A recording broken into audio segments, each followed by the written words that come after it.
work time. Welcome everybody to our integrative marketing webinar today. It is Thursday, April the 12th.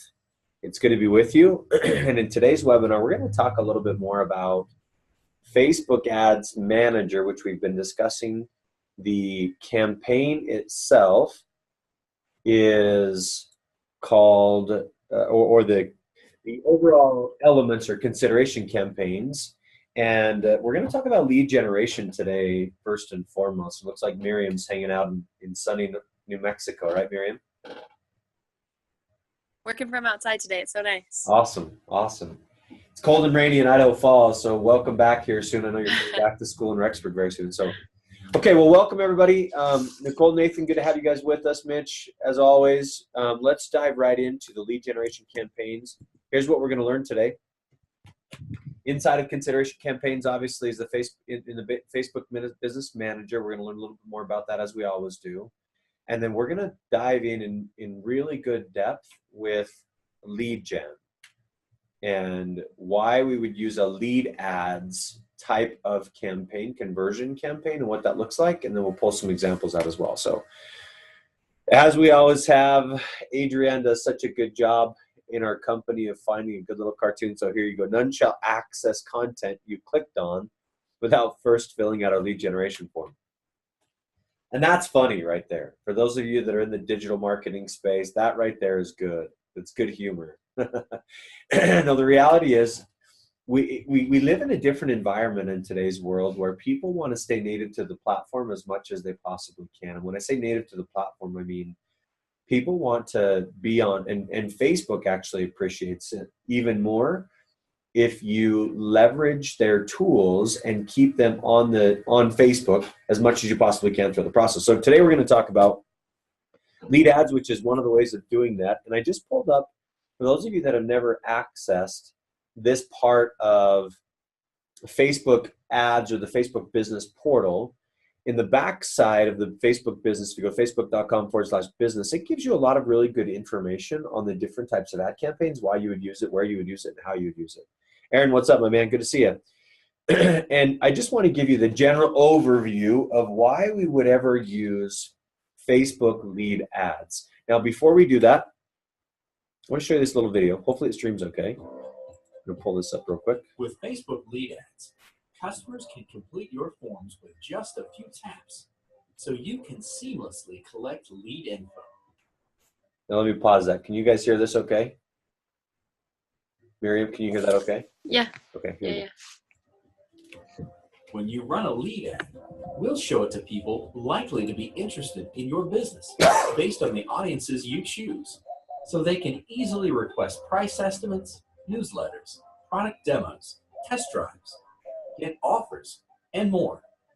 And lead ad forms are highly customizable, so you can collect all the info that's important to your business.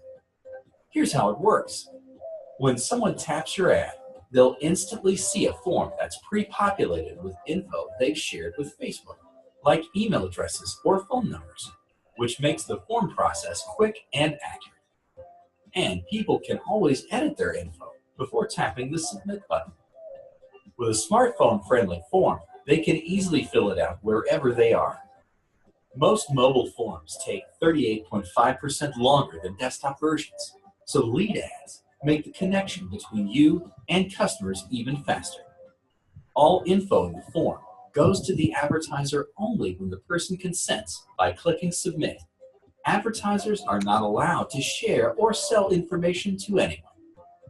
Lead ads are a great way for people to sign up for things that interest them, and it lets advertisers rely less on web-based sign-up forms and easily grow inbound inquiries, email subscriptions, sign-ups, and much more. To learn more about lead ads, visit this URL.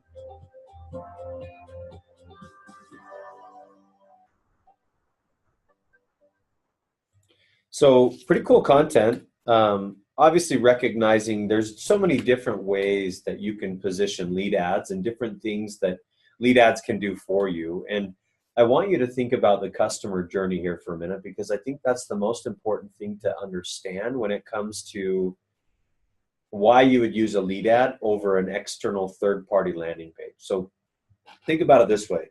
If I'm if I'm Facebook, and the way that I generate the most amount of revenue is by keeping people's attention on social media or on the Facebook platform more than I ever have before, then what is the likelihood that I'm going to allow ad dollars to drive clicks external of the landing page or external of Facebook? Now they do, obviously, because the game of digital marketing in the past is, let me put an image or a video that makes a lot of sense to you as a customer. Once you click on that video, you go to a landing page where now you have the ability to get whatever the offer is. Maybe it's a 30% discount code or a 5% discount code or a 20% discount code. Maybe it's a document, a white paper document about the industry that you're interested in. That can be delivered external on a third-party landing page where you give a name, email information, phone number, and as a result, once you've given that information, then now it becomes a lead and can be leveraged for your business as you continue to take those people down the customer journey. So I wanted to talk about lead ads in that form because, you know, if you're going to an external landing page and the external landing page takes more than a couple seconds to upload, how many of you have at one point or another closed out the window and gone back to where you were before? Right? We have a tendency to do that. If it's not fast enough for us, we're becoming more and more of an impatient generation of people that want that click and go as quickly as possible. So inside a business, you just need to recognize that the best thing you can possibly do is click inside of the native Facebook platform. Like I said, it was like 38.5 seconds to transition to an external page. Whereas if you're uploading that right inside of your portal, it looks as if if you build it the right way, it looks as if it's a Facebook page, but, I'm sorry, not a Facebook page, but a landing page. But now it's already auto-populated with your contact information or the contact information of the person you're trying to capture their information from. And now they can just click a submit button. So the entry forms are a lot easier and a lot more simplified, and then you can pick up the leads on the backside of that. So just want to talk about that here for just a quick second. And let's talk about what industries and the power behind, let's talk about the power first, and we'll talk about some industries. So lead ads, I know Mitch and Miriam, we've run a few different lead ads, and we ran one just most recently here in Idaho. We had a hailstorm with hail the size of, quarter-size hailstorm. Some of them were golf-size hailstorm. And it wreaked havoc, not only on houses, but on cars. And, there's a huge opportunity from we have someone that works with us, Brunson, whose father owns a dent removal company. And cars were nailed pretty hard. So what we did Monday morning, and that happened on Saturday, we did Monday morning, is we had lead ads running to try to get people to opt in and send name, phone number information so that we could do a free assessment, or that they could do an assessment on the damage and then give a price based on what it would look like. So I'll pull those up here in just a minute, but think about that and think about, lead ads. He was getting on average leads for about $5 per conversion, name, phone number, and email. And where else can you do that? Where else can you spend a couple hundred or a couple $1,000s? I mean, if you're talking about $5 leads at $500 on an ad campaign, that's 100 leads, potential leads, and who knows what type of return on investment that looks like. It depends on the damage. It depends on the cost to repair the damage. It depends on so many extra factors. And we'll have those numbers for you as we get a little bit closer. But I asked him this morning their close rate, and they're closing 95% of those leads. Yeah. And they're worth several $100s at a minimum. Like you said, it depends on damage, but anyway, they're closing most of them. And that's a fantastic close rate. And it's such an easy user experience for the customer because they see it, they click on an ad, they click submit, and all of a sudden it's kicked over to the team, to the dent specialist to really try to help them.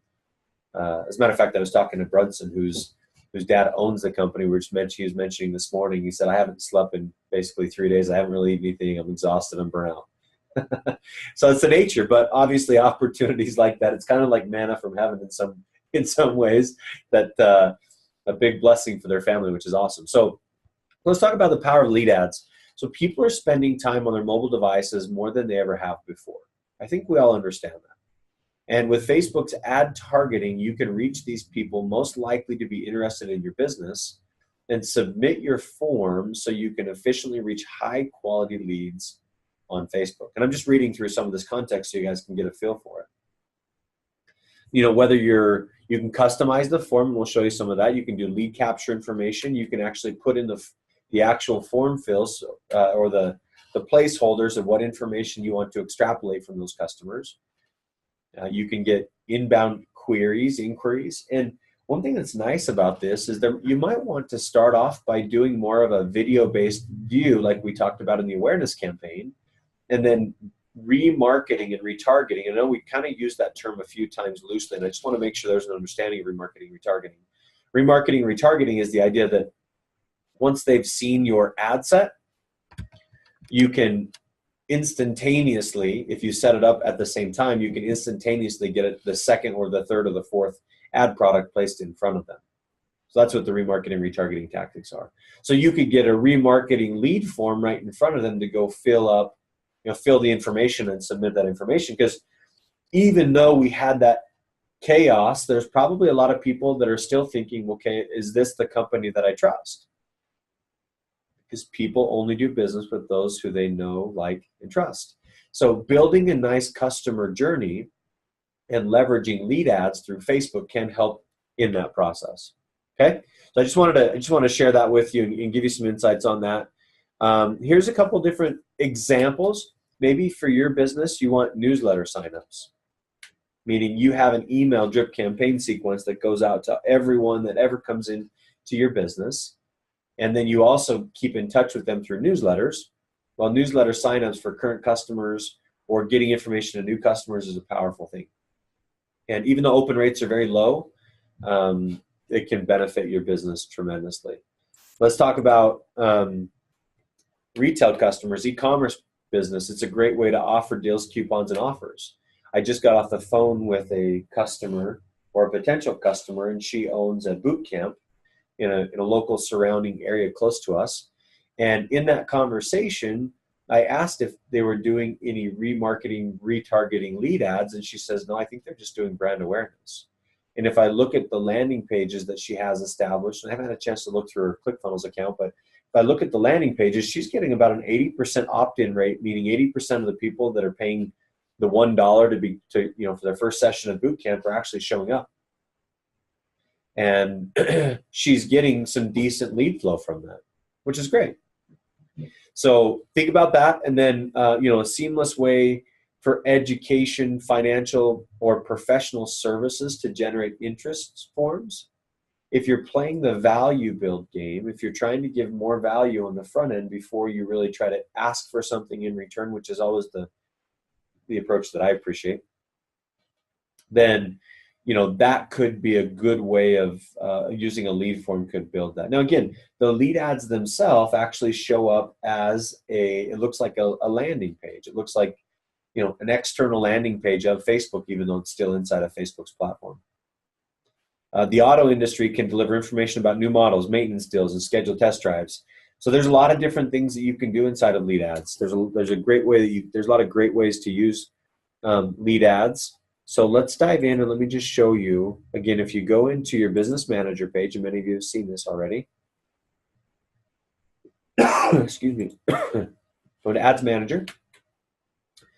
Inside of Ads Manager, you have to create an ad, and those ad objectives again show up. So there's the 3 different columns, and then right in the middle you'll see lead generation, which is most closely tied to lead ads. Well, it basically is tied to lead ads. My computer's here taking just a minute to load up, so give me just a second. How many of you, I know last week in our presentation, some of you are on with us. How many of you actually did what we asked you to do and created a video, optimized the video ad, and what type of results were you seeing? Feel free to type in the chat window here, and we can answer any questions you might have, or see if anybody actually did it. It's good to be here spending time with you, but if you're not doing anything with it, then we need to make sure we're spending time there. Okay.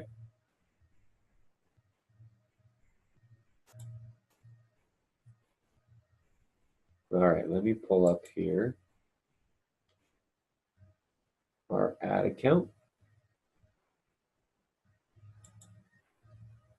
Now, keep in mind again, at the campaign and the ad set level, it's very similar. All of the campaigns are very similar in nature at both those two levels. So let me go down. Let's see.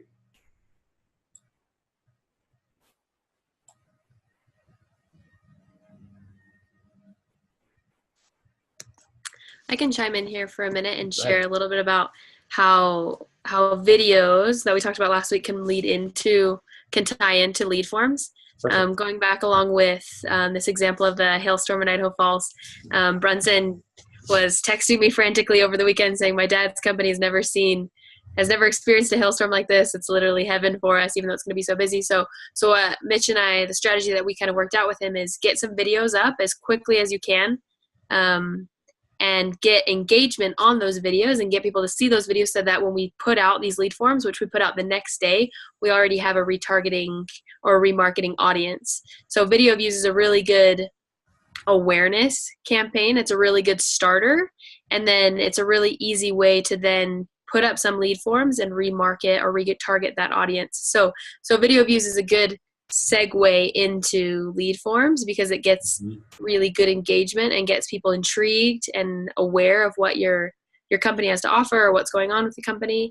And then once you put up these lead forms, it's really simple for people to then take action and give you their information and subscribe or send you their email or generate a lead in that way.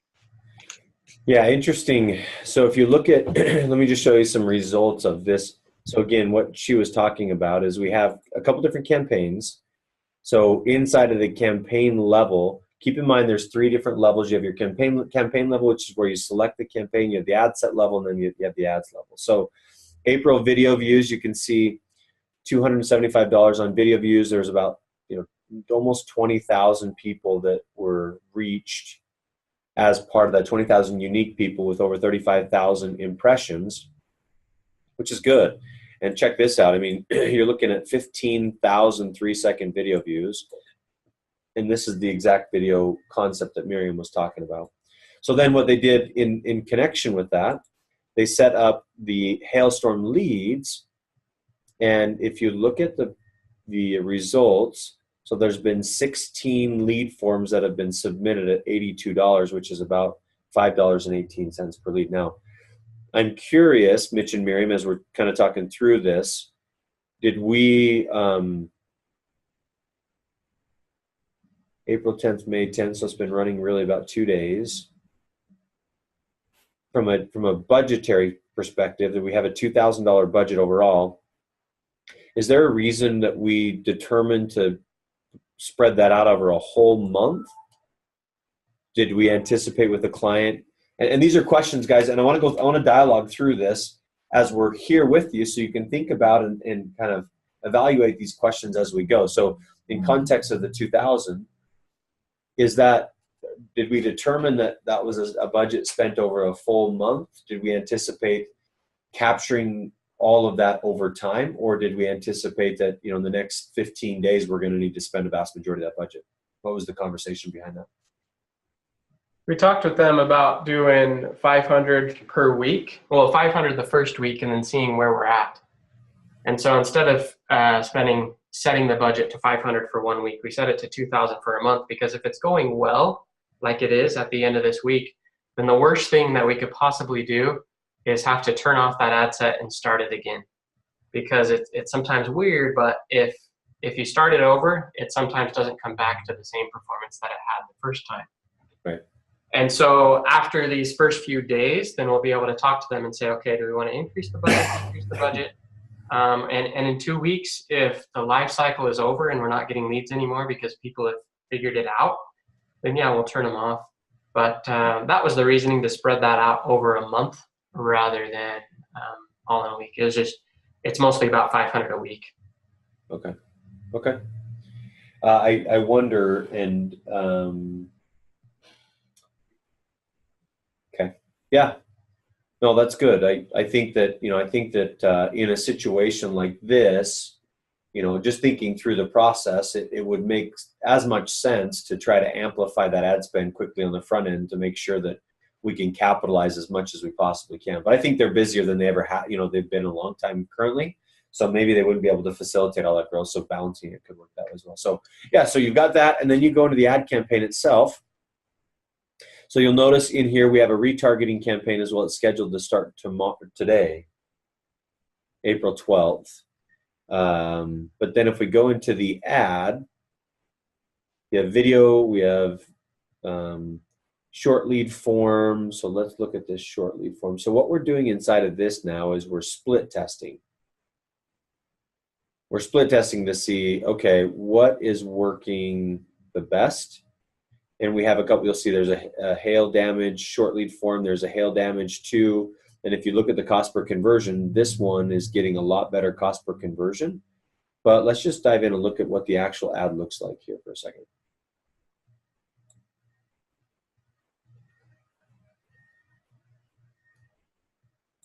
It's coming up. So quick little ad campaign. What the hail? We can fix that. Fix your hail damage today. Quick little button that says get a quote, and you can see the engagement, right? Super simple. Super simple. And the quote form, the lead form, you create the actual lead form. You can create the lead form right inside of this, and then you can run it from there. So that's a good set. And then the other cool thing that you're seeing inside of here, it does give you the ability to put some conversion tracking on this as well in a lead form. I'm assuming, Mitch, if this is built out as a lead form, conversion tracking is already happening internal of Facebook, correct? Yeah, conversion tracking on the lead form itself is being tracked with or without the pixel. Yep. But what that would do is track if people, because on the thank you page of that lead form, then it says visit our website. I actually need to send the pixel to them today to get it installed. We focused on getting the ads up first because it's such an urgent thing. Typically we install the pixel first, but anyway. Yep. So we have, we always split test it, look for success. That's why we have so many different ads running. And then as time goes, what you'll notice, and one thing that you'll see here is Facebook actually optimizes for the best cost per lead. Because even though here you got one lead for $18.74, this one you're getting leads for $2.57 per lead. Facebook has spent the most amount of money on this section because it's giving us the best conversion. Okay, so let's go back and let me show you. Actually, I could probably just create it from here. So if we're creating a lead form, how do you actually get in and access this? Pretty simple, pretty straightforward in nature. If my computer will come up. So again, you go down here. We talked about traffic. We talked about engagements. We haven't talked too much about app installs, but we can definitely discuss that if there's someone on here that needs more information about app installs. We have messages, which we'll get into probably next week, and then we have lead generation. So if you select on lead generation, and we always like to split test it. If you select that button right there, it'll actually go in and create a split test automatically, and will help split test some of the different types of ads you could create. You select your Facebook page, obviously. Okay, so here's a quick little explanation of how split testing works. Members of your audience are randomly divided into non-overlapping groups. Now that's important because if you're talking about split testing ad campaigns, one thing you need to just make sure, especially if you're building them external of this split test, sometimes you'll have a problem which is called audience overlap. And we've talked about it a little bit before, but when you're running ads, 2 different ad sets at a very similar audience and the overlap between the audiences is too high, Facebook will not optimize your ads in a way that makes most sense for you from a spending perspective. That's something new that they've come out with, and one of the guys that I listened to, and you guys are welcome to follow him as well, his name's Rick Mulready, and he's kind of one of the ad specialists, ad strategists out there, and he talks a lot about audience overlap and how you can best combat against audience overlap. And as a matter of fact, you can actually even test your audience overlap. And one of these days I'll get in, once we get into audiences, I can show you exactly how to do that. Pretty simple stuff. So split test it. Create your variable. What's the variable? Do you want the creative to be the variable? Do you want the delivery optimization? Do you want the audience? Do you want the placement to be the variable? You establish your budget, $15,000 budget. Sweet. You can determine what the split test might be. Maybe you want a weighted split test of a, set ad set 1 at 70%, ad set B at 30%. So it breaks out that. I can go in and put $1,000 ad budget here. And then it'll break that out accordingly. So 700 and 300. It gives me my schedule when I want to run it. I say I want to split test the audience here. And then it'll ask me, obviously, inside of the ad set to build the audience. What does audience ad set A look like and audience ad set B looks like? And if you've created this from people that have already come to your page, then it makes it that much more effective, or people that have engaged in your content, meaning you create a lookalike audience. That's helpful. So you've got that, and then you can even set up another test of an ad set. Going through this, right, they're going to ask you about placement. They're going to do a couple things. They're going to do target cost, which means maintain a stable average cost per lead as you raise your budget. That's one of the newer segments that just recently came out. Your target cost versus your lowest cost, and then doing a bid set. A lot of times in manual leads, you'll establish a bid set and you'll go with it from there. But this target cost is a little bit different. I'll have to do some more research on that, because that's a newer feature that I haven't seen recently. I think it's Mitch, Miriam, when did that new feature come out? Was that just in the last couple of weeks? It's kind of a modified version of the previous manual bid.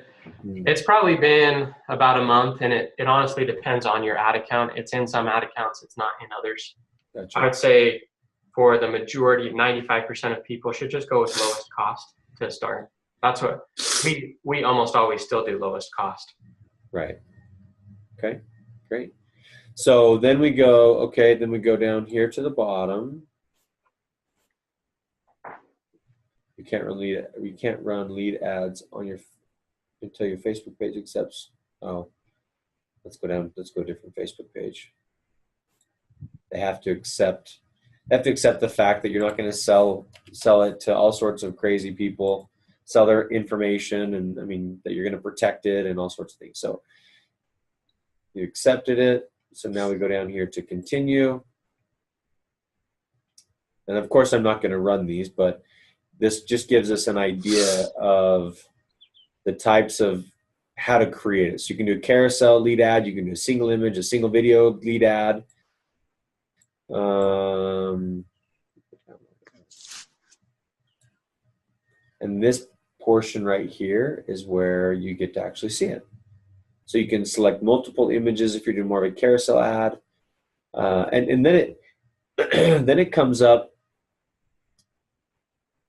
kind of like, again, on your mobile device, it comes up as kind of like a full screen ad set. We don't, because of the speed of my internet, we don't have time to go through all the details, but this is what it would look like, the form preview. So here's, hailstorms, we can fix that, work with your insurance, local business owners, get an estimate. Here's your name, phone number, full name and phone number. These are some that have been created before. Or here's another lead ad.